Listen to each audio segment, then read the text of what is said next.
Go on, Talia. Yeah, You're probably better at that. What should I say? That's what you think the Premier League table will be. Okay.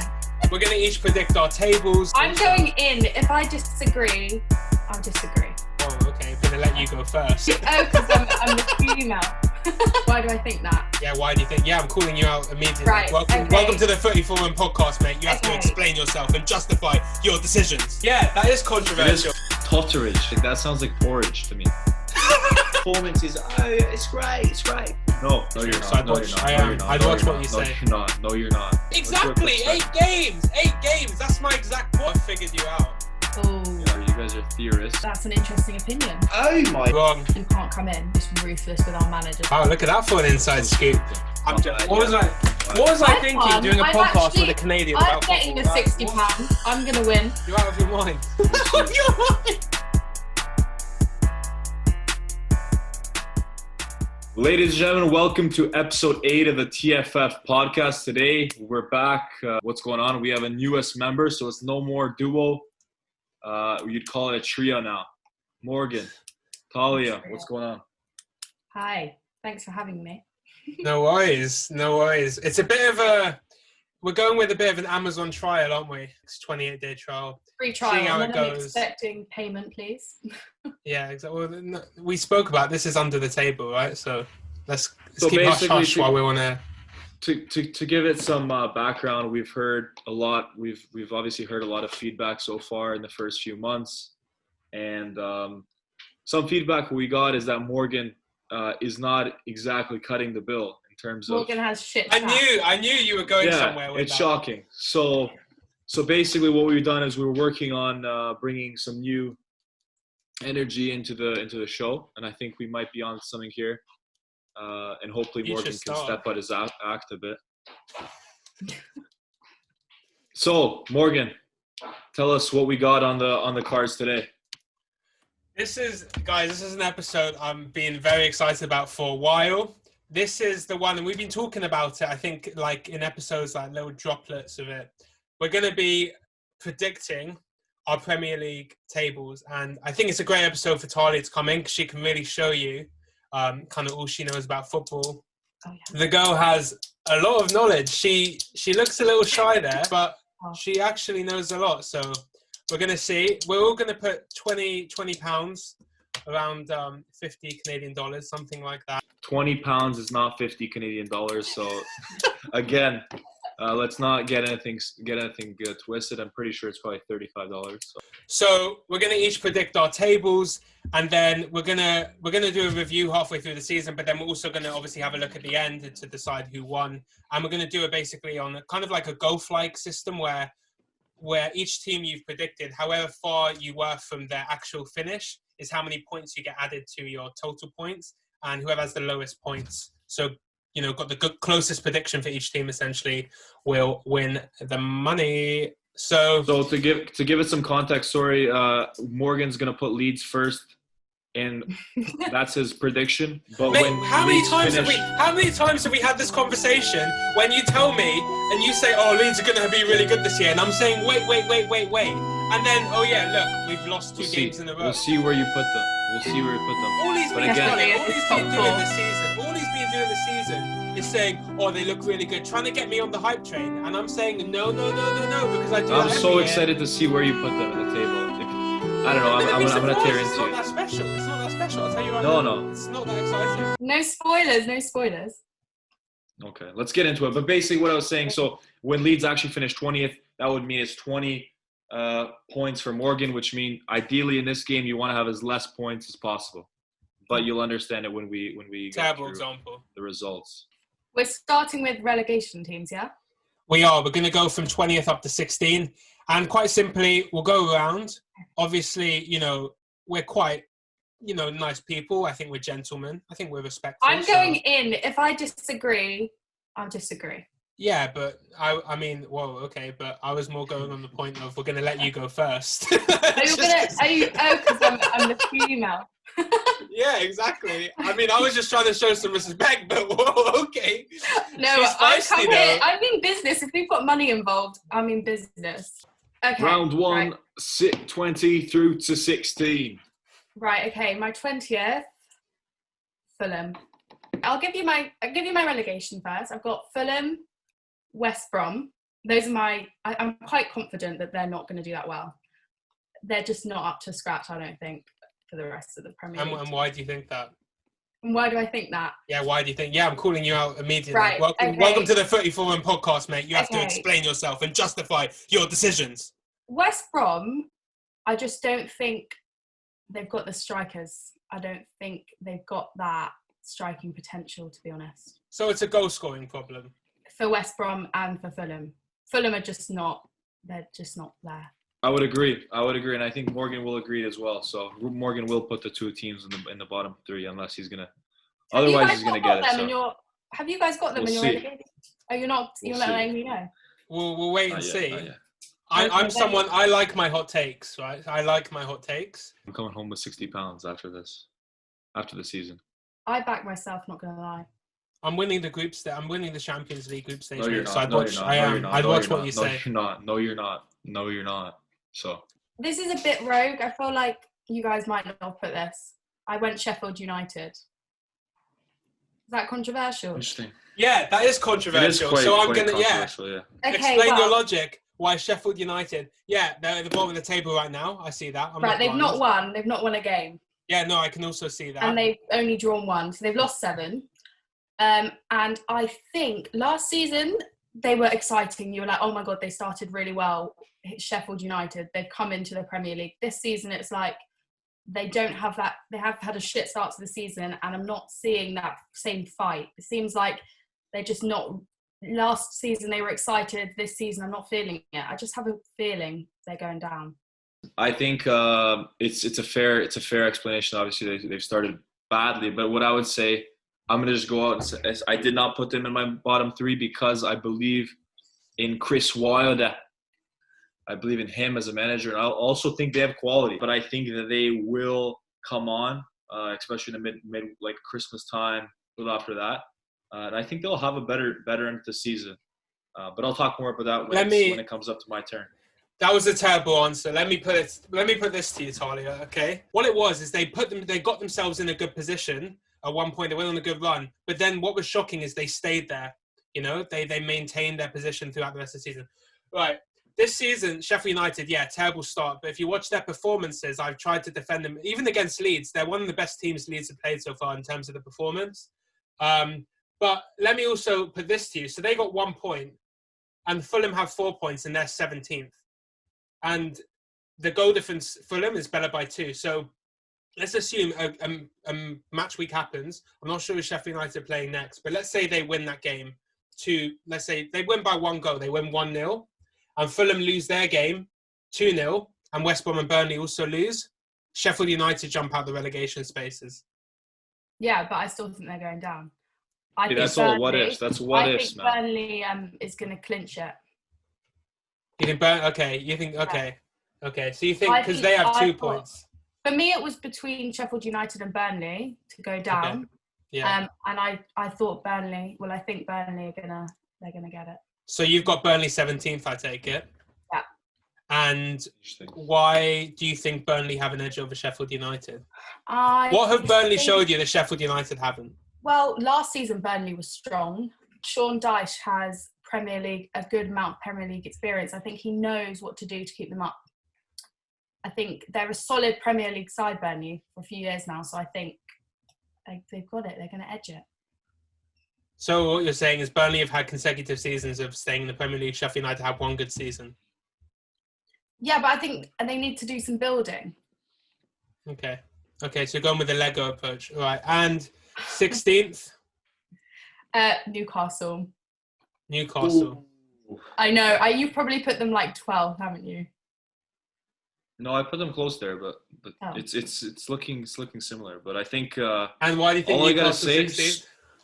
Well, Newcastle, they had some ownership weird stuff, didn't they? They were going to get bought and then they didn't. I feel like the club management, I'm going down that route for them. I think the outside noise might have trailed onto the pitch. And they signed Callum Wilson, who's a good player from Bournemouth.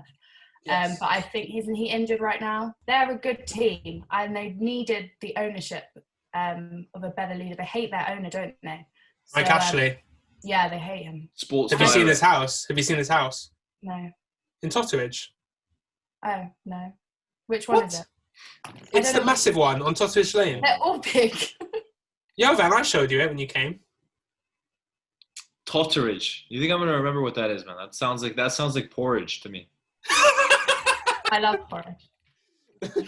But hey, honestly, looking back on that, I mean, Morgan like has given so much material now to go in on him after the season's done, because of the 5 that you put in, 4 of them are in around what I put. So unless Morgan has some kind of other way of thinking and he's right, which he won't be, we'll see. Here's another thing. So I just want to preface before is I went through every single result, every single fixture, and predicted the score of the fixture, and finally came up with a final table.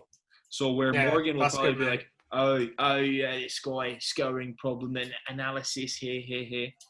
No, it's not that. You'll see game by game, thorough finishes that will probably be the actual finishes. You're going back. Mate, you wouldn't know thorough if it slapped you across the face. Anyways, 20th, I put West Bromwich Albion. Where you, Talia, you put Fulham.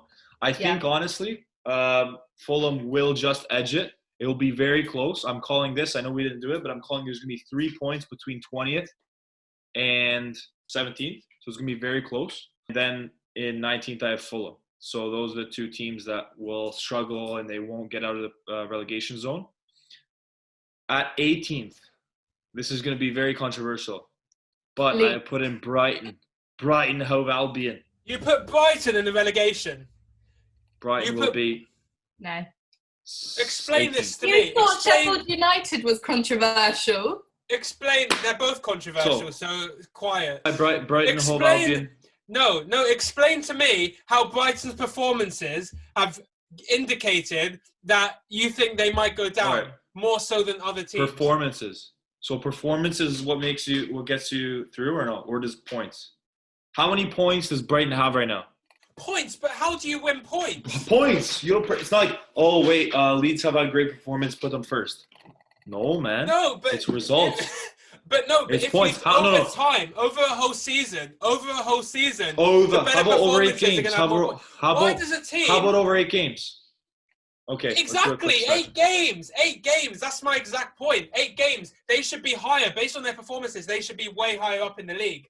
But over the whole season, exactly over the whole season, that's going to come to fruition, and they're going to get more points over the season, and especially more next season. But why does teams win the league because they do the best performances? Yes, they get results, but they also have to play well. Liverpool didn't just they got results a lot of weeks, but they played well. It's about grinding out those results when teams are getting tired, when there's injuries, and I think which is why Brighton will finish lower down in the table, but their performances are good enough to stay up.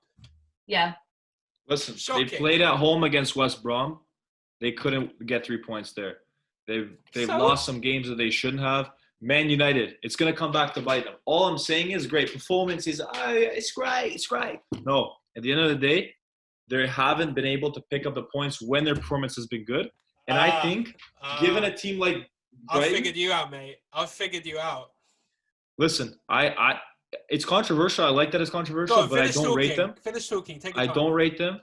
And I think, you're going to see over the next few weeks, even into Christmas, that performances here nor there, whatever, they could have great performance. But if you don't pick up points, there's nothing else that matters. Talia, just to let you know, you've now gone from having a 33% chance of winning to having a 50% chance of winning, because this guy has no idea what he's talking about. He's trying to get the OBE or something. He's putting a little comment, I've looked at all the results. This is this guy's problem. All he's done, he's looked at the results. Results tell you nothing about the longevity of the league. You have to look at the actual performances of the teams, which is how I've judged mine. Exactly. That's how he's judged his based on some numbers. For example, let me give you a perfect example. Tottenham 1, Newcastle 1. You look at that and you go, "Oh, Newcastle held Tottenham, away. Not bad." They robbed Tottenham of 2 points. with that shocking VAR decision. They didn't deserve it at all. Tottenham were all over them all game. The luckiest 1 point they've ever got. Tottenham were unlucky to lose 2 points. But Jovan's going to go, oh, Newcastle have done well there. That's what he's done. So, mate, suddenly I'm not just... the whole picture, those stats. They're not the whole picture. I feel a lot more relaxed than I did 2 minutes ago. It's okay. I mean, you guys are theorists, but basically you don't. In the end of the day, I guarantee you, wherever Morgan opposite. or wherever you guys put Brighton, not gonna happen. Sorry. Yeah, they don't have a quality. Away. They don't have a quality manager. You don't like Potter? I don't think he's a manager proven for Premier League. And over the last few years, Brighton has been a team that, nor here nor there. They're not. I don't know. For me, they're not a Premier League team. Well, let's look at it. Next 4 matches for Brighton. Villa away, they host Liverpool, Southampton, who's a good team, and what are you Leicester. doing right now? What are you doing right now? What are you doing? You have to realize the momentum of the thing. If you go, and the longer you go, especially when you're not a team like Liverpool, you're not a big team, the more you go and you're not able to get 3 points on the board, that's 12 games in a 38-game season. What? Yeah, and Where I do you also have think them? they need to concentrate on beating the teams around them. I feel like that's what's going to keep them up. It's less I've about seen those teams teams. be 20th, rock bottom, and climb out in the last kind of like 7-8 games. I'm pretty sure West Brom did that one season. They won on the last day. I've seen all sorts. That's absolutely. I can see a team like team like Burnley doing that. Not Brighton. Sorry. Yeah, that's why I've kept Burnley up. Yeah. Yeah. Let's move on. A lot of talking. We'll see at the end of the season. Burnley will be, for me, 17th. I see them having a last minute resurgence, jumping over Brighton. 1 point in that. And then I put Crystal Palace. Crystal Palace in 16th. Just ahead of Burnley. Crystal Palace, 16th. Oh. Yeah, for me, that's quite nor low. here nor there. You think Crystal Palace are going to finish below Sheffield United and Newcastle? Yeah, Newcastle will be above them. Well, just above them. But Talia, I'm not wasting my breath. Talia, please, can you say something? I think that's an interesting opinion. Well, to be fair, Crystal Palace for me, nothing special. They don't score goals. They don't score enough goals. yeah, but their quality's better than some of those teams down there. I think they're a mid-table team, but not as low as you've put them. For me, there's not much to talk about for Crystal Palace. I don't think they'll ever think, we're going to go down. And Morgan's saying that because they won 4-1 against Leeds. No, they're a decent side. They've got like a really decent side. And they've got a squad that has like some longevity to it. With Roy Hodgson's been there a couple of years. Obviously, Zaha's been there for God knows how long. But just their team as a whole. Zaha doesn't want to be there, man. Like it's a good team. Like I actually like Crystal Palace. I think Crystal Palace know how to win games, and I think they're definitely higher than where you put them. I think they can do it, especially towards the end. We don't have a problem with we're not saying like Crystal Palace should be high up. We're just saying that you've put them way too low. Morgan's put Burnley to go down. I can feel it. Yeah, it's shocking. One person has actually gone through. I've gone through every single result, every single fixture that's coming up, and figure, okay, given what's happening, I'm also going to talk about when Ollie's going to get sacked. I know all this. I looked at the season. Now Morgan, what he's done is he's went on a walk for 3 hours. But I think Brighton Hove Albion is the next Leicester City. No, two different mentalities. This guy's going to come out with some hocus pocus. He's lost in the Champions League, the other competition we did. Because he doesn't know what he doesn't know. He's unconsciously incompetent. Russian teams. I have no idea, mate. Sorry. And they who's come out been and analysing? Who's been analysing and watching all the games on the podcast? We go on a podcast, and before we do a game, Jovan goes, "Oh, what was the score of this one?" Absolutely no clue, mate. All it is if you have time to watch every single game in the Premier League, you got too much time on your hands. That's all I gotta say. That's the only thing I say. Hold on. So no one. That's the only thing I'd say. So no one has time to watch Match of the Day. That's what you're saying. Match of the day is one thing, but you're looking at every single game. Okay, 20th. Fulham. Very simple. Their defense is shocking. They have a striker from Serbia who can't score a goal. The Despite striker Jovan's, is the only reason that the team's in the Premier League is because of Mitrovic. Mitrovic scored the most amount of goals in the Championship. That's funny. That's funny because I thought player. you were going to say is the only reason Serbia aren't in the Euros. He's the only reason we're playing Scotland because he single-handedly dragged us through the Nations League. Mitrovic is one of the best strikers Serbia ever had. It is what it is. Serbia's team is shocking, but that's another episode. So question then. If Fulham get relegated, is Mitrovic going to stay in the Premier League? Is he going to get taken? I don't think he needs to be in the Premier League. I think, in my opinion, as a fan of Serbia, I think he's better in the Championship because he's playing more, he's scoring more, he's scoring the most amount of goals in the Championship. That's amazing. That's one of the most difficult leagues in the world, and he's scoring the most amount of goals. Unbelievable. I didn't get a chance to answer Talia's question, so I'd like the opportunity if you don't mind. Well, you don't know, so let's do it. Let's hear something that's worthless, but let's hear it. Okay. Firstly, his attitude stinks, and it's a known thing. His attitude sucks. He's terrible. His attitude stinks as a player, and I know that off a very strong source. When'd you meet him, though? Huh? I meet someone who coaches him at Fulham. No. When'd you meet Mitrovic? When'd you meet him? I've never met him. His attitude. Why has he got a bad attitude? Because he just has poor motivation. He's just not interested. You can see it on the pitch, like his willingness to kind of when the ball's in the like. He's not supported by his players. I can only go by what I've been told, which is that his attitude stinks around the training pitch, and that's by a coach at Fulham, someone that actually works at Fulham. We have an exclusive. There you go. And then also, if you watch him on the pitch, great. When the ball's in the attacking third, he's suddenly alive. But he's not someone that loses the ball and works back to win it back. He doesn't. He's clinical. He's great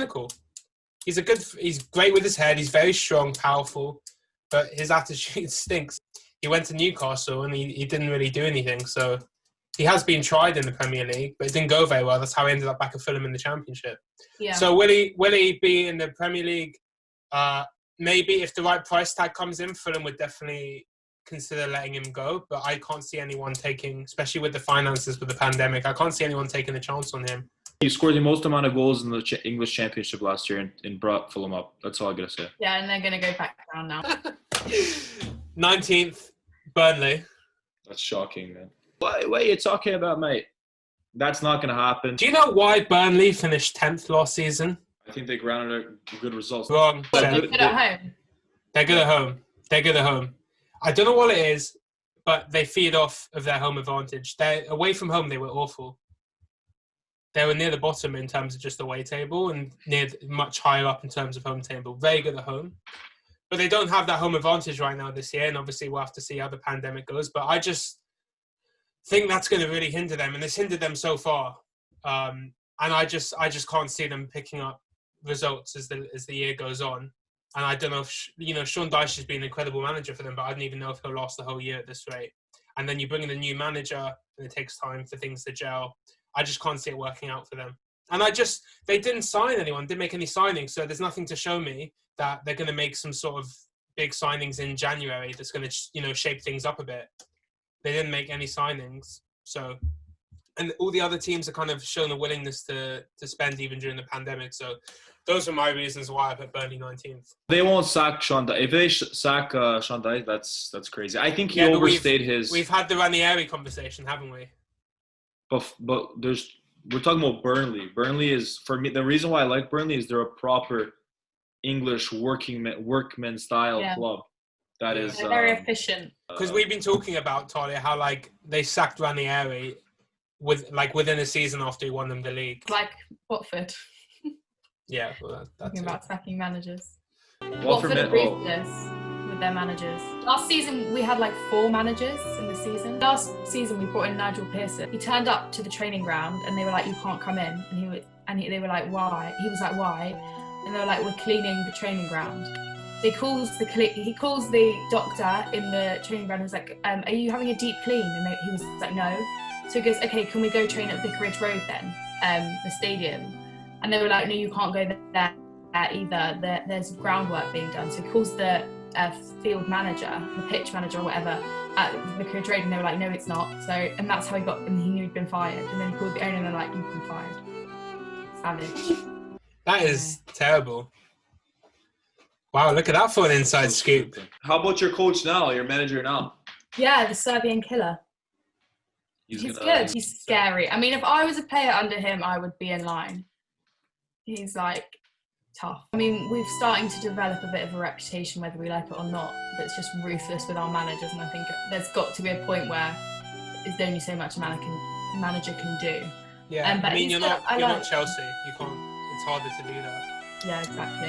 So I think he's showing some promise. I mean, we're second now, so fingers crossed. I feel like I should take an ear out because this answer is gonna get a lot of yeah.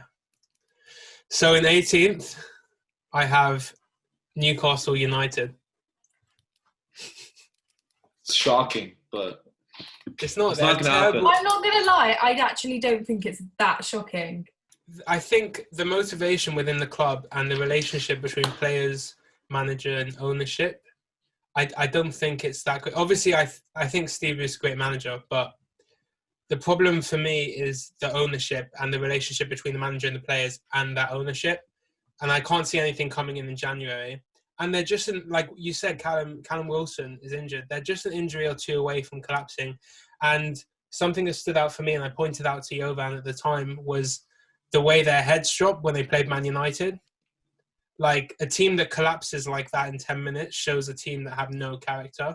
And that's the kind of team that, as Jovan was trying to justify with Brighton, a team that will just kind of crumble if they start going on a bad form. And suddenly will look like a completely different team. And they don't have great players. Like, they've made some good signings, but if you look at the whole team, it's not that strong of a squad. And as I said, and when you have a lack of depth like that, you're just a game or two, or an injury or two away, from being in quite a bit of trouble. And I just can't see them. Doing well this season, and I don't have any confidence in them. And I think they're a team who also, like, with a big crowd at St James's Park, can use that a lot to lift them. But they're also missing that. So I think their home form suffers because of that, and they're not very good away from home. You see the way they set up, like against Tottenham, like how they got a point out of that game. I have no idea. Like, and I look at games like that, and they just don't have anything going forward, and they're not that solid defensively. Let me just put it this way. There's teams that are worse off than Newcastle. Newcastle have enough quality not to be in that position. Are they going to be in the top half or even in the middle table? No. They'll be nearing the bottom, but there's no chance that they're going to be below some certain teams like West Brom. Where's West Brom? I mean, I'm interested to see where have you put West Brom? Like, next. Oh, okay. West Brom, my 17th. You think they're staying up? I do think that. I think they have a good chance of staying up, yeah. Why? I think Slavan Bilic is a good, experienced manager in the Premier League. He's had Premier League experience. He hasn't had a ton of success in the Premier League, but he's had experience. And I think it's important to remember that you learn from your mistakes. When you're at that sort of level, you make mistakes, but you learn from them. I don't think West Brom have the quality in them. See, I'd argue a couple things. I would say, firstly, they do have quality in their squad, and they have players who they bought in who were on loan previously. So they're players that, know the system, know the players. There's a certain chemistry there. And on top of that, there's still the January window. And I think West Brom are a team who are willing to go and spend more if they have to stay up. And I think over the season, they'll pick it up. Like right now, it's not great, but I think that I just have faith, again, kind of like you, just like a bit of a gut feeling that over the season, they'll get stronger and they'll build on, a couple of results. They haven't had those results that clicked yet. I think if they beat Chelsea, they didn't have that collapse against Chelsea, which Jovan was just in shock about. I think they would have had a certain momentum going beyond that, but it was almost on the flip side, because even though they didn't lose, it felt like a loss the way they were up 3-0 and then it was 3-3. And it does affect your mentality when you're a team like that. So I think if they can get a bit of momentum, they can be quite good. Not phenomenal, obviously. They're still 17th, but enough to stay up, I think. 16th, I have Brighton.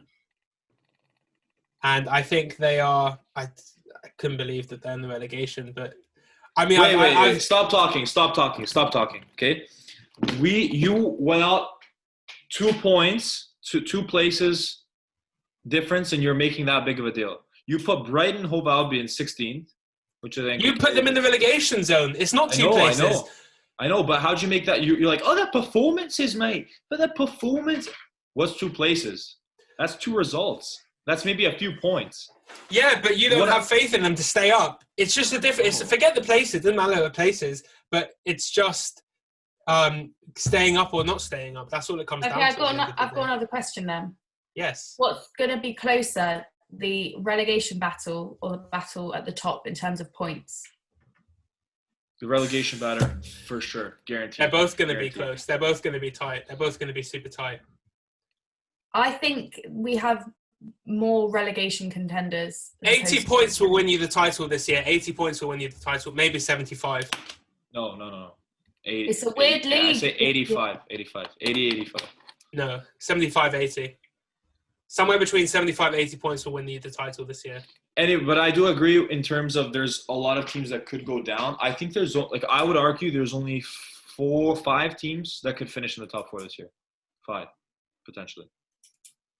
5. Whereas if you look at the relegation for the last 3, I think there's probably... Well, if you just look at who we've got, like 5. There's a lot of variation there. Yeah. Talia had Sheffield United. You have Brighton. I feel like maybe our top 5 will be similar then. For the teams that have just come up, if they don't start well, like for example Leeds, I'll give it to them, have started well, give or take. If you're like Fulham and West Brom and you don't start well, when are they going to start picking up results when they've got the tougher teams to play against? 15 to 11. Just to reiterate, I had West Brom, Fulham, Brighton, Burnley, Crystal Palace. Let's talk about 15 through to 11. Oof. So, in 15th, 2 teams that both of you had in your bottom 5. I have them just above. Newcastle United, 15th. The reason being, we kind of touched on some points. Obviously, I think Steve Bruce has done a pretty good job in terms of when he come in. Like, he came in as a manager that everyone except for him seemingly knows that he's not going to be the manager anymore, because the Saudi Arabia is going to buy for $1 trillion and he's going to be out and Pochettino is going to come in. So the fact that he was able to keep his head down, do a good job, keep a Newcastle team that's actually, has had a decent start to the season. They've had a decent start, but who have they played? You got a point against Tottenham, and you beat Everton. But like, you've still got to play. You've got Man City, Liverpool, and Leicester. Mate, majority of the teams have that left. They've only played 8 games, but yeah, but they've got them back to back, and then Sheffield United, which after playing those 3 games, that's going to be tough. Then Arsenal, Leeds, Everton. Mate, you basically brought the same thing that I said that you said was invalid when I was talking about Brighton. Both tough games that they have coming up. That means nothing. It's 38 games. However, I'm talking about the order, the actual order of the games. I gave you the order. I gave you the next 4 games that they're playing. You're like, oh, the order is this. Most of the teams, they've only played 8 games. Most of the teams have to play those 3 teams anyways. But I just gave you about 8-9 games of teams they haven't played. It's different. You just gave me the next 4 fixtures. 14th position. I can only imagine the reaction I'm going to get right now, because Aston Villa. Dean Smith has Aston Villa in 14th. And the reason why, I think they've had a good start. For me, I'm not sold in terms of that they're going to go and get results against every team. They've had great games, like how they played against Liverpool. But again, are we talking about a team that's complete? Or are we talking about a team that might be having a good run of games. They have quality, but I actually disagree. Aston Villa now compared to who they had in their squad last season is different. I think Jack Grealish is on really good form and he's been supported. Ollie Watkins has come in. They've got some good players. I actually really like Aston Villa this season. They've built on last season and I don't think you can. Grealish was there last season. Grealish was there last season. And he's really playing well at the moment. He's really on good form. You know what I'm saying? Right. I think Aston Villa is on great form. They're on great form as a team right now, but in terms of over 38 games. Last season, it was like Grealish was holding them up. Now I feel like Grealish has got some support. They've got confidence as a team. They are definitely improving, and I think 14th is a low blow. 14th is a joke. Harsh. If I was a Villa fan, I'd be upset. It's a joke. Let me guess. You looked at the results. It is what it is. If you looked at the results, you'd actually have them way higher. Listen, if their you results want would be good. Obviously, I didn't look at the results, but the point is this. You, when it's for you, are talking about the results. Oh, who have they played so far? You just said that. You can rewind 5 minutes. Who have they played so far? Listen, don't look at how I look at it. They beat Liverpool. They've had great results. They've done some good things. But at the end of the day, I think over 38 games, they're not – listen, they're a decent team. But there's so many good teams this year in the Premier League. It's not just the top 4. It's not just the top 6. You can talk about 10 really top teams. And for me, Villa's not in there. And I just see the results as going. Wait a second. Have you said Sheffield United yet? No. Not yet. Soon. You have Sheffield United to finish above Aston Villa. I'm joking. What was I thinking doing a podcast with a Canadian about football? I'm getting the £60. I'm going to win. You're out of your mind. We'll see. You're out of your mind. Yeah, we can move forward. Sheffield United, 13th above Aston Villa. And for me, I like Sheffield United, what they have. Obviously not a great start, but we're talking about, great starts. You're like, you're getting so excited. Talking about some bad starts. I think they have the ability under the right manager, if we get some fans back in the stadium, I think would go into their hands a little bit. Who knows if that's going to happen. However, I think Sheffield United, if they can get back soon in terms of getting some results, getting some points on the board, I think they have the right manager, and that's why I put them 13th. It's not even the position of Sheffield United, it's just the teams you put below them. I think 13th Sheffield United is fair. Just the teams you've put there, the joke. Okay, carry on. Let me just put it out there. I'm not an actor. I look at the results, and we go on from there. Yeah, but you haven't looked at the results because I didn't say that. I didn't. I said I have no problem with where you put them. It's the teams. Firstly, I said there's no problem where you put Sheffield United. I don't disagree with Sheffield United 13th, but I disagree with you putting Aston Villa 14th, and more specifically putting Aston Villa below Sheffield United. That's why I have my problem with. Look at Aston Villa last season. They just stayed up.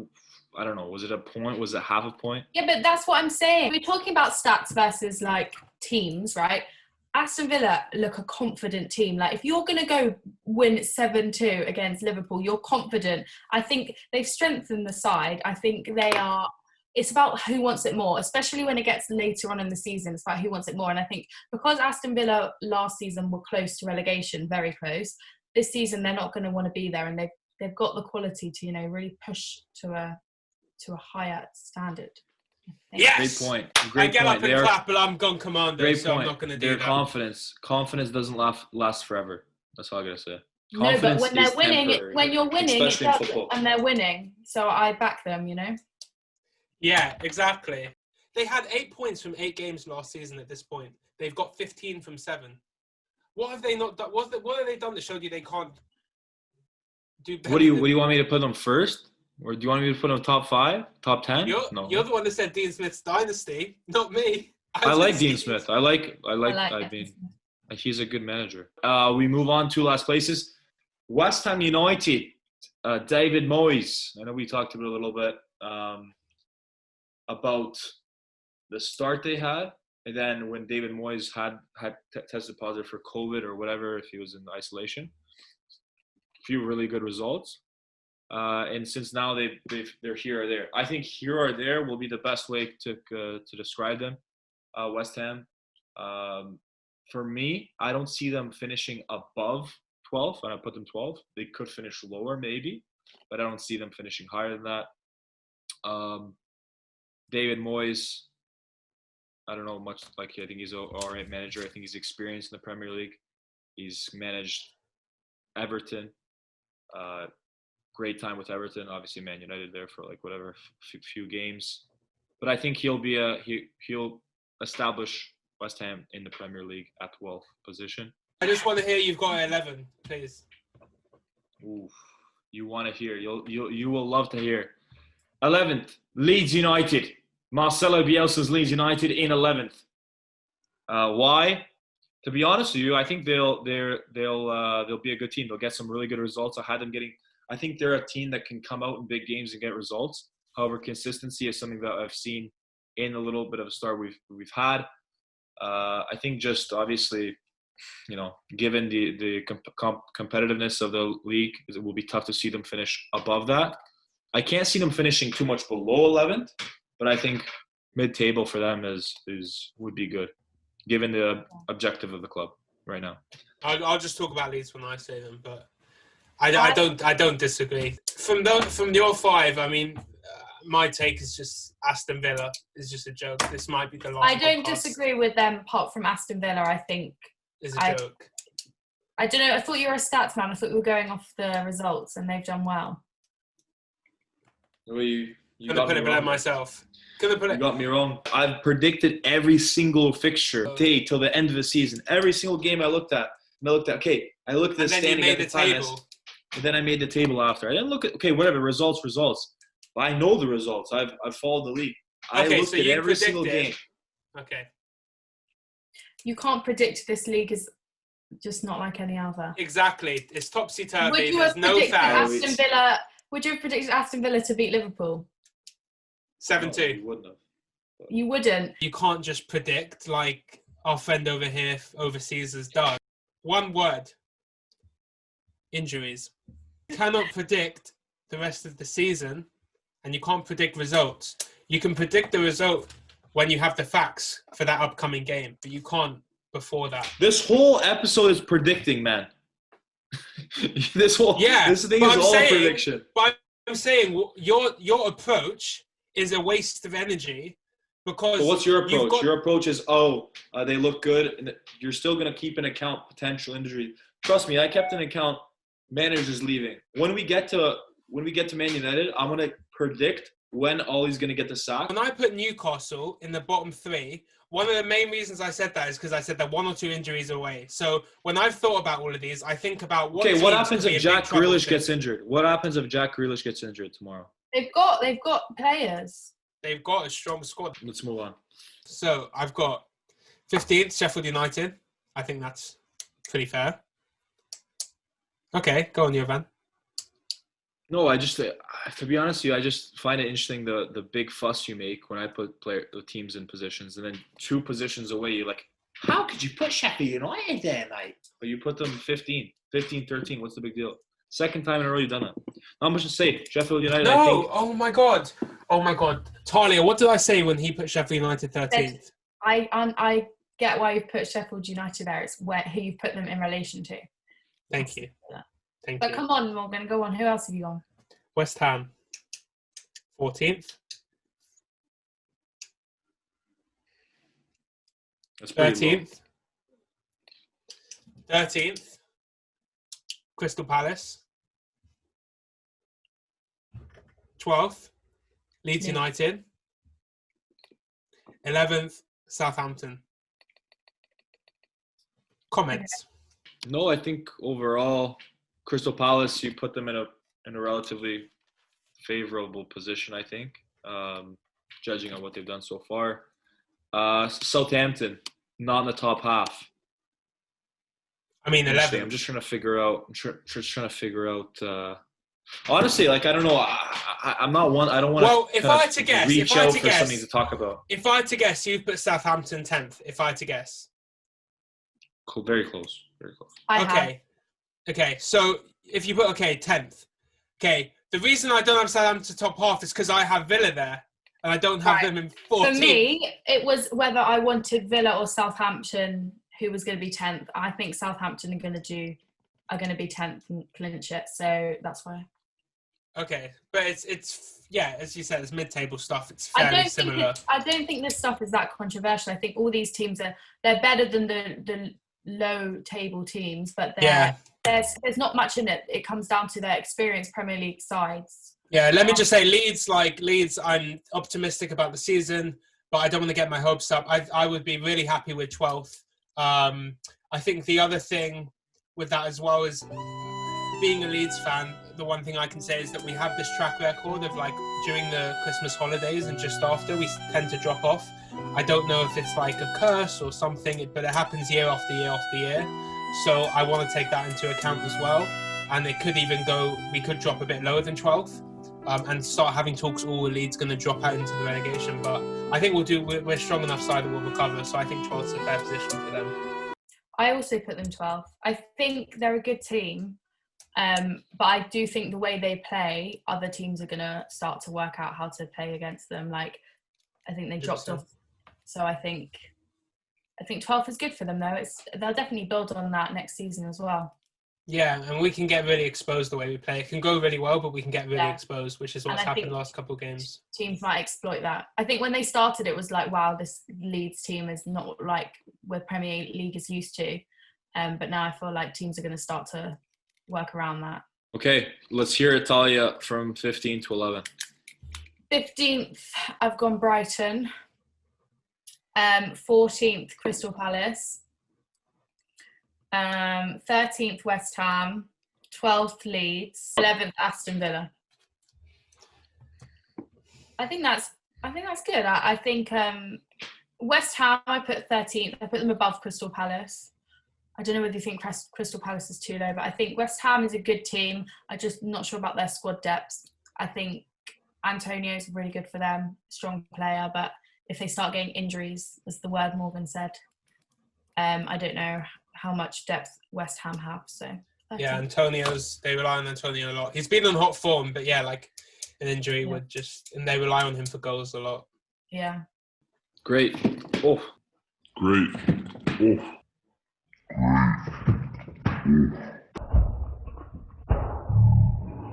Let's move on to Morgan's 10 to 6. My 10th to 6th. In 10th, I have Aston Villa, which is fair, I think. Good side. But yeah, I think respectable 10th. Just gonna... In 9th, I have Manchester United. I don't think that's that controversial, you know. Interesting. No, not at all. I was worried about Man United because they are still a big club. 8th, I have Wolves. 7th, I have Everton. And 6th, I have Arsenal. Oh, how's the Arsenal fan feel about that? Better than where I put them, so I think that's good. But the only thing for me there is I'd be reaching to get to disagree with you. However, Aston Villa, I can't see them being top half. We already went over it. Man United, you know, I was more favorable towards them, and you're even more favorable than I was.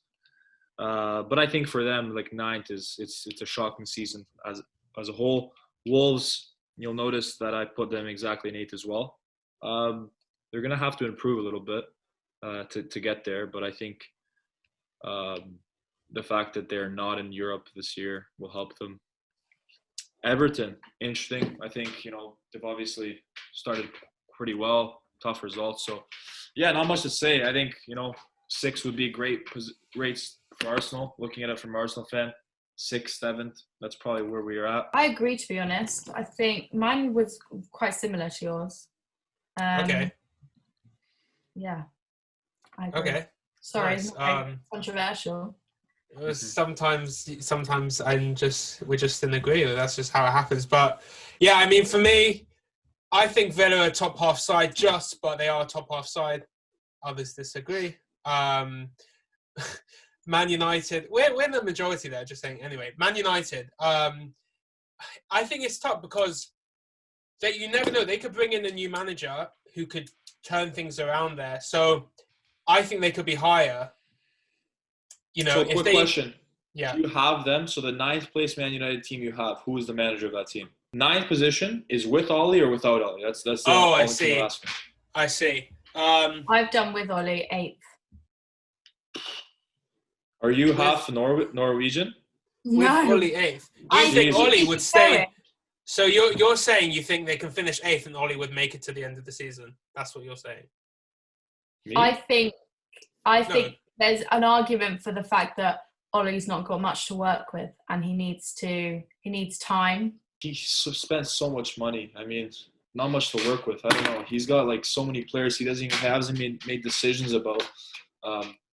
He's been there for a while. Like, he's actually been at United for longer than it seems. So. But sometimes I think it's the players. I think the players aren't showing up and they're not playing for the manager. So, I mean, maybe that's a reason to get rid of him, but I think it's not necessarily him. I think it's...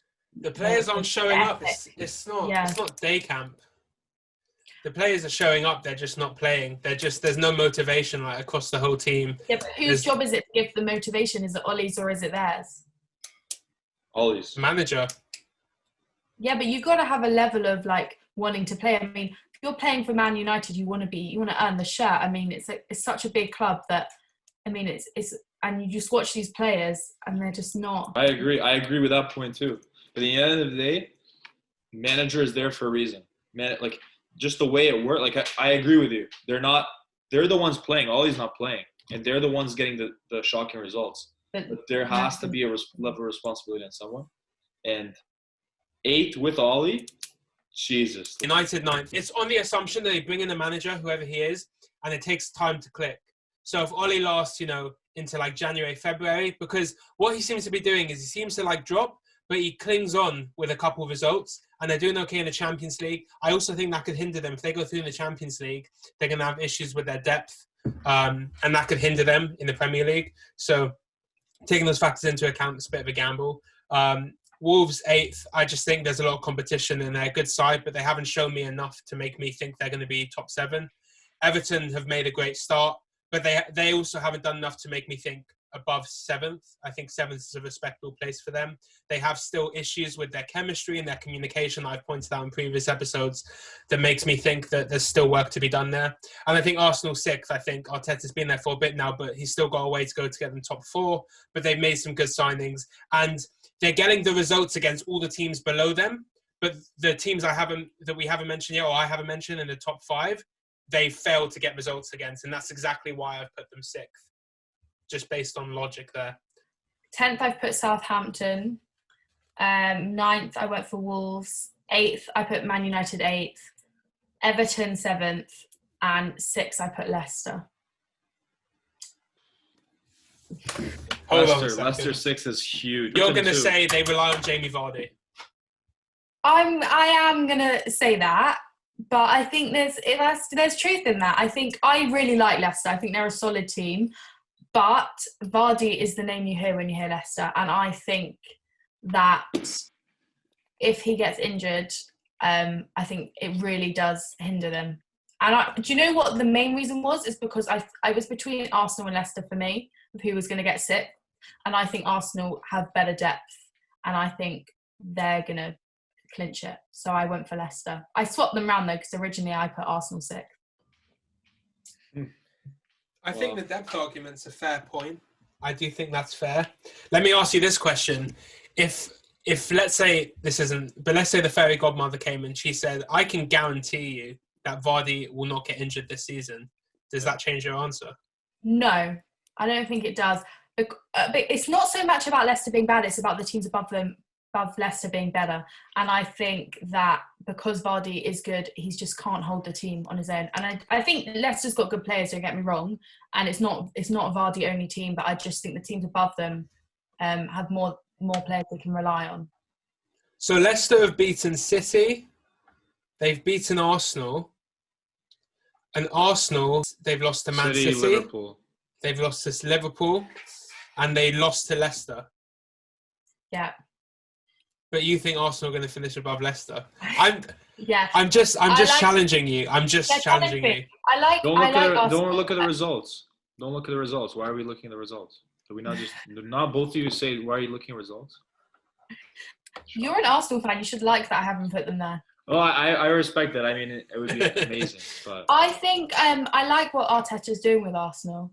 And I think that they've brought in some good players and that they can clinch it. I think there's not much in it.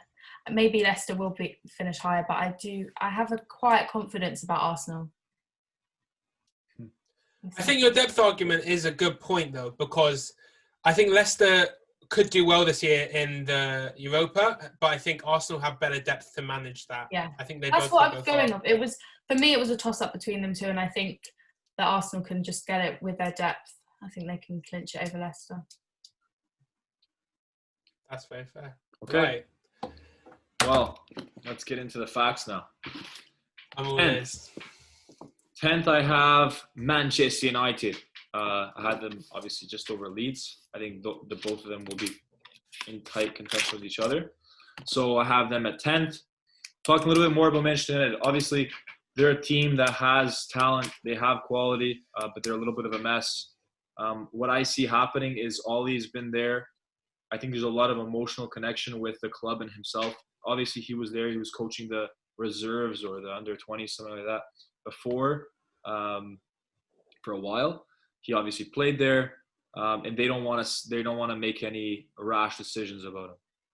However, he's time and time again, just when he has to get a result, he somehow gets a result, and then things are like, okay, we can look a little bit more. 2 weeks. I see him getting some tough results in the next few weeks, month. I think at the time of the Manchester Derby, it's going to be a must-win for him, and I see him beating Man City and keeping the job for a little bit more. However, on the 28th of December against Wolves, they'll lose, and you finally got to say, okay, it is what it is. They'll start January with a new manager, and hopefully they'll improve a little bit.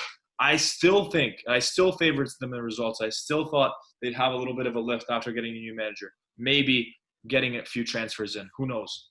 But I still can't see them finishing above 10th. Who knows? But that's what I put there. So 10th without Ollie. Who is it? That's a time for another discussion. Let me just... No. There's no way you say all that and then just move on. Okay, let me Keep just in mind, you had Man United 9th. You had Man United 9th and Talia 8th. Oh, yeah, Close. No, that's not... No, my question is, if I try and slice that up a bit. So you have Man United beating Man City, but finishing 10th. Yes. 3 points. You don't get 30 points for beating City. You get 3 points. Okay, but they're a good enough side. Just on the day. Okay, on the day. Anyone can beat City. Crystal Palace can beat City. Anyone can beat City on the day, especially City now. City's not as... Anyone can beat anyone. Yeah, but a Manchester derby, City aren't going to be up for that. Yes. Both teams will be up for it. Both teams will be up for it. Are you crazy? Derby, 50-50. I don't think Man United will be up for it. Exactly. If both teams are up for it, who would you take? If both teams are up for it, who would you take? City all day long. Thank you. That's why it's a prediction. That's why I see it happening. You see, like, look at the derbies. If you really want to talk about a certain result, then let's look at the derbies prior, because I think Man United has had some good results in previous derbies. And Man United's been shocking for the last 10 years since Alex left. And Man City's been amazing. And they've still been able to beat them.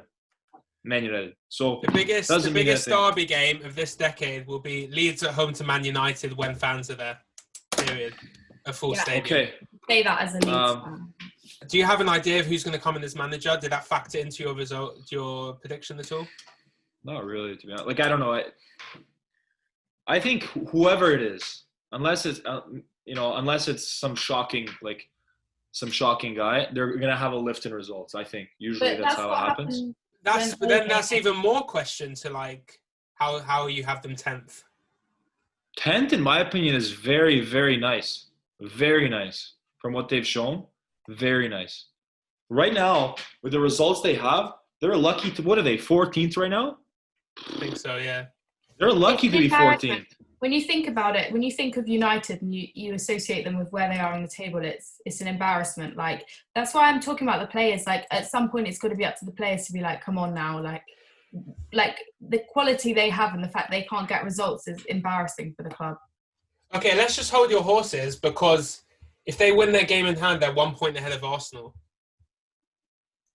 Their game in hand is against Burnley. And to be honest, I had them losing that game, and that's why I had Burnley up. So whatever, it is what it is. It's all speculation. But anyways, we were talking about, what were we just talking about? Man United. Let's move on. I can't believe what I said. You really think that Burnley in a million years cannot beat United? Or am I tripping out? You said, can't believe what I heard. Man United. Who's Man United? Are you stuck in 2012? They're potentially 1 point ahead of Arsenal. Arsenal have had a terrible start. And they've had some tough games. That's the best reason to why that I would put Arsenal still up there and Man United not, because Man United still have, like, if you think about Man United, they lost to Arsenal, drew to Chelsea, haven't played City, haven't played Liverpool, haven't played Leicester. He got thrashed by Spurs. Absolutely. So are you just trying to prove my point? It's terrible based on who they've played. That's my point. Yeah. Arsenal have had a pretty tough start. They've played Leicester, City, and Liverpool in their first, 8 games? And lost all 3. That's not easy. Lost all 3, and that's why our start's not the best. And that's why I have the worst Arsenal finish of all 3 of us. Where are we at? So that's Man United. 8th. Enough talking about them. Southampton, 9th.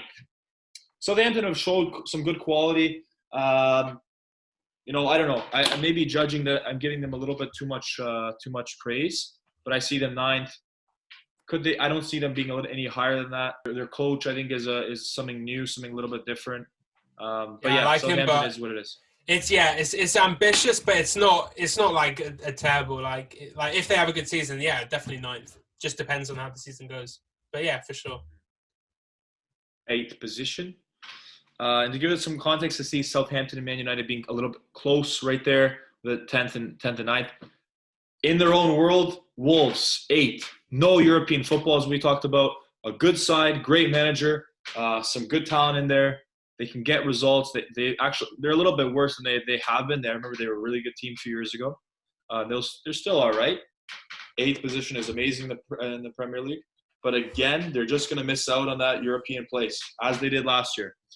But I think, given the context of the league, that's all right, because teams like Everton, Leicester, Arsenal, they're all last year was harsh though, because that was just because Arsenal won in the cup. Yeah. So that was tough. That was really tough. But it's a shame they're right there, but I just think Everton have better quality. Yeah. At the end of the day. 7th position. Arsenal Football Club. And we talked about it. I think they're a project that's improving. And at this year is going to be massive for Arteta, because now this is first full season. You don't have 3-4 years to make a project anymore.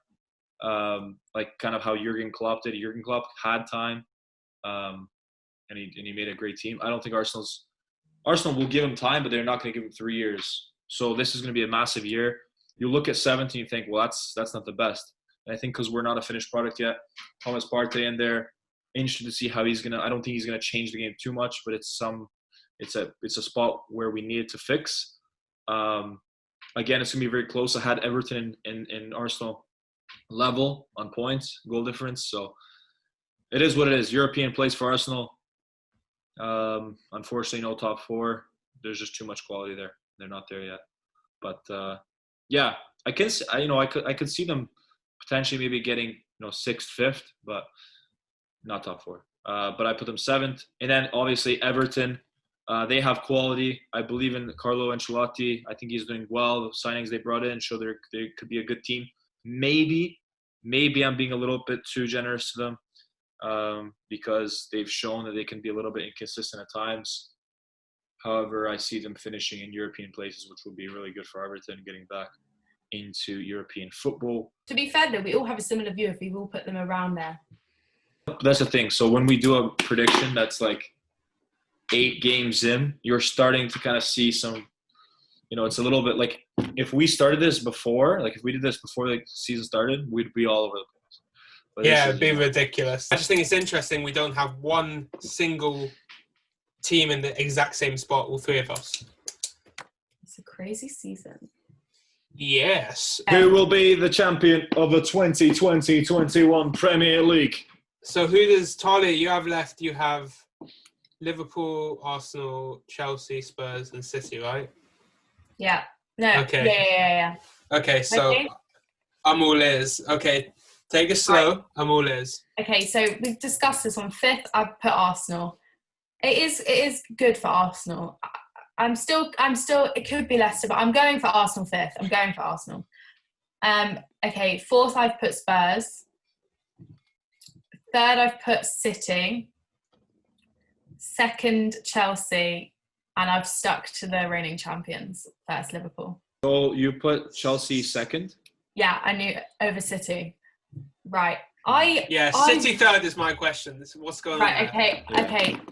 City this season, and I'm going off the start of the season, do not look like the City we know. I think other teams used to go into City and be like, and treat them with respect, and now they're going in thinking we can actually beat City. I think obviously the loss of Aguero, and he's still injured for a few more weeks, I think, has had such an impact.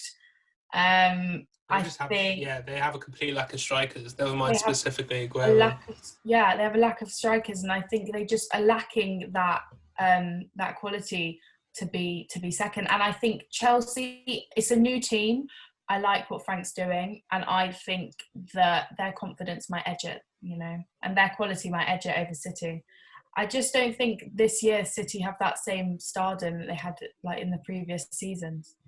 I think it'll be close though in terms of points. I don't think we're definitely not going to see a Liverpool team win like they did last year. And I was actually hesitant to put them first, but I think their injuries are obviously a point of discussion. But I think they will get there. They'll clinch it again by points. But it's close up there. But I've gone for Chelsea. I back my decision. One thing that I really agreed with is the fact that it's all going to be very close. I think it's going to be super close in the top 4. Yeah, me too. In terms of one win could get you from 4th to 1st. I honestly think it could be that close. I had it at 5 points between 4th and 1st. But yeah, I don't know. I mean, Liverpool, it's a tough one. No Van Dijk, but we'll talk about that a little bit more. Morgan, what do you have to say? I have to say, with Arsenal, I think it's a fair thing. It just depends on what angle you look at it from. So completely get that. I think Spurs 4th is fair. They look like a good side. I think they want to get Champions League football. Jose Mourinho wants to get Champions League football, and I think they can do it. They look like a strong team. And I think the difference this year is also they look like they can grind out results, which is an important factor for a top 4 side when you're not playing well. The Burnley performance stands out to me. It was a close game, and it was anyone's for the taking, and they were able to get the 3 points. So just a couple signs there they can get out results when necessary or when needed. But obviously it's still a couple concerns. I mean, the West Ham game, but I think that was its own kind of remarkable thing that just goes in the history books that never happens to concede 3 goals like that. I question the City thing. Yes, they're missing strikers, but they're such a good side. And the strikers won't be gone forever, and they're just going to slot right back in the squad. And they have so much depth. So I with all these teams, you have to factor Europe and with the tighter schedule. Yeah. So you have less time off, and a factor that, with predictions that came in for me is, how much depth do these squads have? And for me, City just have the most depth. For me, I think Leicester, I'm surprised that you put Leicester outside of the top 5. I think they're actually like a better team than they were yet last year, and they were good last year. The way they play football, it could look better. I'm dying to hear if you have Leicester in top 4. We'll see. Where I put Leicester, it is that Vardy is on best form this year. Continues where he's at. If he gets injured, I mean, they're still a decent side, but they're not top 5. To be honest, though, I think it's not like I'm really confident that Liverpool are going to win. I think it's going to be a points thing, and I think Liverpool will get there. I don't think it's going to be like last season, sure. Okay, so he's got Leicester. I feel like he's got Leicester 3rd. There's no way. In 5th, Tottenham Hotspurs. I think they're an alright side. Interesting to see what Gareth Bale's going to do. But in my opinion, there's 4 better teams than them this year. That's why I put them 5th. 4th place, Chelsea Football Club. Why I put Chelsea in the position? I know all other teams have European football. I know that. But I think just given the group that they're in, Chelsea, in the depth and whatnot, I think that Chelsea won't be able to finish in the top 1 or 2. The only thing is, when I say this, I have 4 points or 4 or 5 points in between 4th and 1st. I don't think they'll be able to cope with performing top level on both competitions. Young side, Frank's doing a great job. They're a good side. They still have more work to do. That's where I stand. But again, this is what I have. One result goes one way. It is what it is. But I think I have Chelsea 4th in Champions League football. 3rd, Leicester. And I think this is the season where I think they'll be top of the league for a certain amount of time, for a longer amount of time. Christmas, Leicester will be 1st. Why I think that? I think they're a side that gets things done. They'll win against both Liverpool and City at some point. I'm not going to say they're going to take all 6 points from both of them, but I think they'll be able to win those big matches against the other top teams, the Arsenals, the Tottenham's, Man United, whatever. But yeah, I just see them being top and then fading a little bit of away due to the consistency of the next 2 teams. The champion, in my opinion, will be City for 1. So Liverpool 2nd, City 1st. The reason being, I see it being very close. The results in between those 2 teams. I just see Man City honestly getting through it. Van Dijk injury. But that's not just to say, okay, Liverpool's going to be shocking. I just see Man City taking it in a close end of season fight. And that's I believe in Pep. It's really a toss, so I can't really talk about it too much. Yeah, it really is. Liverpool, Man City is a toss for me. So that's where I'm at. Tottenham, Chelsea, Leicester, Liverpool, City.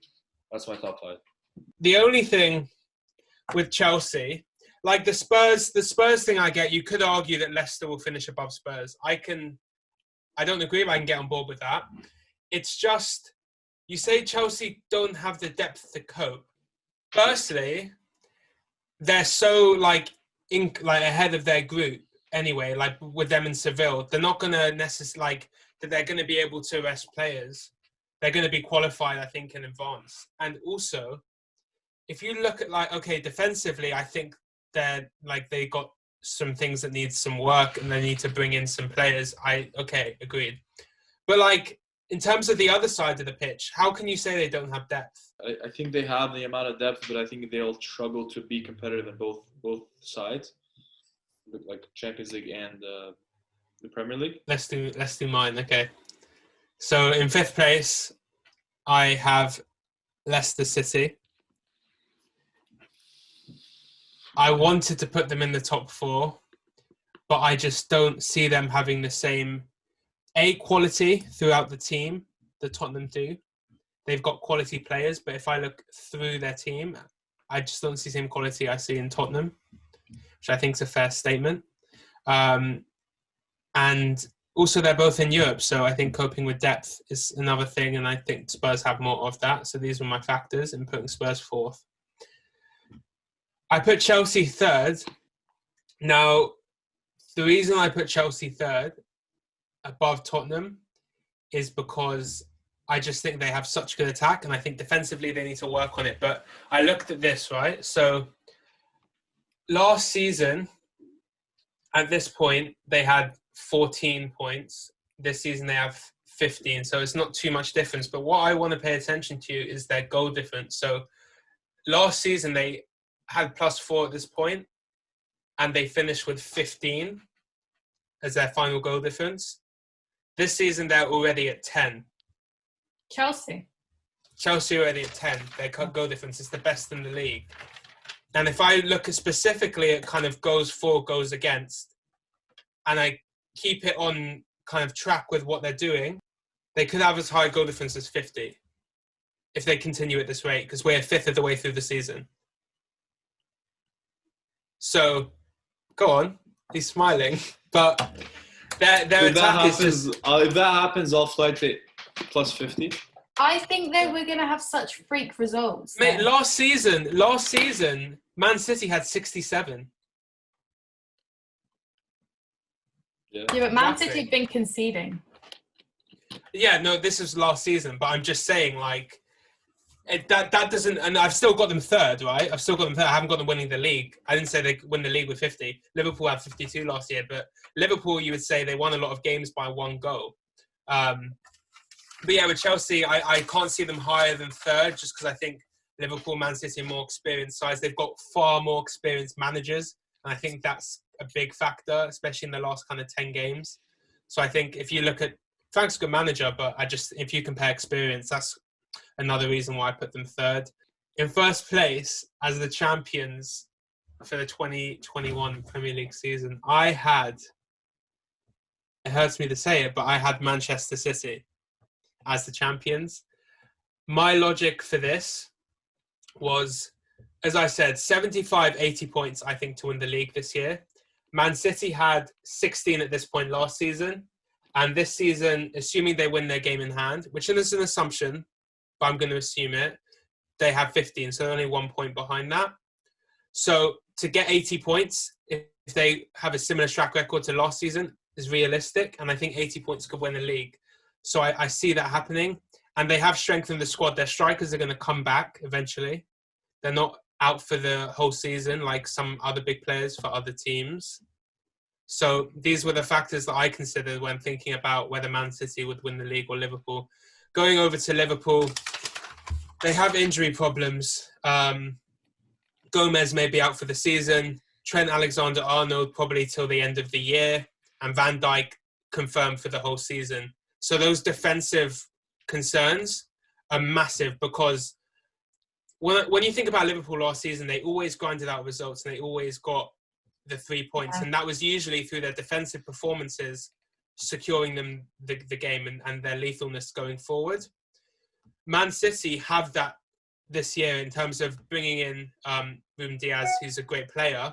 They're going to be a bit more solid at the back. So if I had to ask myself, who's more likely to grind out those results, which I think will be a determining factor this year, and I look at the 3 defences of Man City, Liverpool and Chelsea, for me it's City.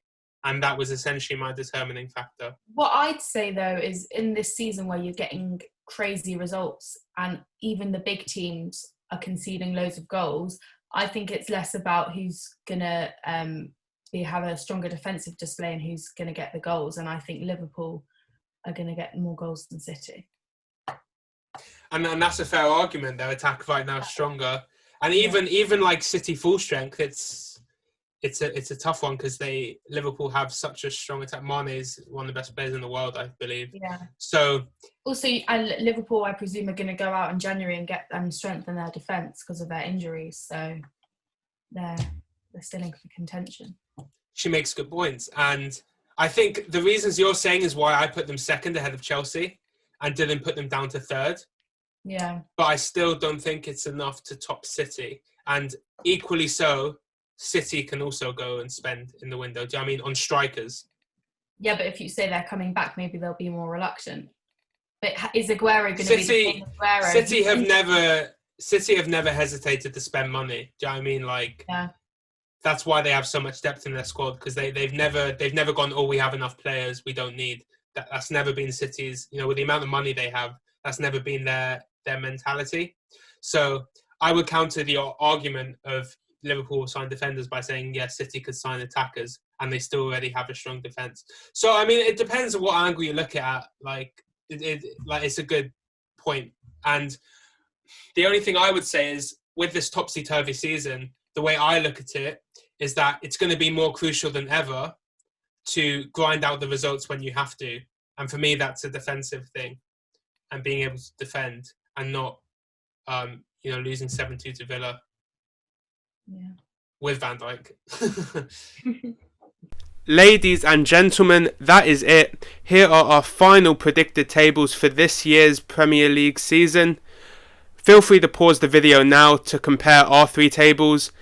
Otherwise, feel free to let us know your thoughts either in the comments or on social media, or if you have predicted tables of your own that you want to share. Talia, thank you for joining us today. It was great to have you on. Talia. Yeah, some really, really great opinions, some really interesting, controversial. I think you challenged some of our opinions very well. I think you had some great thoughts of your own. And we'd love to have you on again, but as we said, it's a trial basis, so we'll see how it goes. But yeah, I just want to say thanks for joining us, and it's been a lot of fun. Cheers. Thank you for watching. This has been episode 8 of TFF, where we have gone through and predicted our final Premier League tables for this season, with Talia Austin as well joining us for today. So yeah, feel free to throw who you think is going to win in the comments. There is money up for grabs, so we are all taking this very seriously.